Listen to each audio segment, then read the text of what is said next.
Everyone, চলে এসেছি রান্না করে। দেখো রান্না বান্না বসিয়ে দিয়েছি। এখানে রান্না হচ্ছে চিংড়ি মাছ দিয়ে পালং শাক রান্না করছি। আর এদিকে বাটা মাছের ভাবছি, আজকে ঝাল বানাবো বাটা মাছের। আর করেছি আর একটা শাক করবো, আজকে দু রকমের শাক হবে। এখানে আছে ডিমের শাক কেটে রেখে দিয়েছি, ডিমের শাক কেটে রান্না হবে। তো ভাত ওদিকে আমি অলরেডি বসিয়ে দিয়েছি। আজকে মশলাটা বেটেছি আমি শিলে, অনেকদিন পরে শিলে বাটলাম। আর শিলে বাটা মশলা খেতে ভালোই লাগে। আর শিলে বাটা মশলা দিয়ে যাই রান্না করো না কেন, দেখে দিতে খুব টেস্টি লাগে।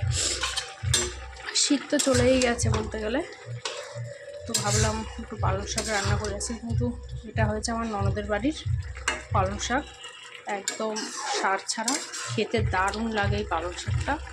তো কালকে দিয়ে গেছিলো, সেই পালং শাকটাই আমি আজকে রান্না করলাম। তো তোমরা কী রান্না করছো আজকে শনিবার অবশ্য কমেন্টে জানিও। অনেকের বাড়িতে শনিবারে নিরামিষ হয়, কিন্তু আমাদের বাড়িতে কোনো নিরামিষ হয় না, কেউ খায় না আর কি নিরামিষ।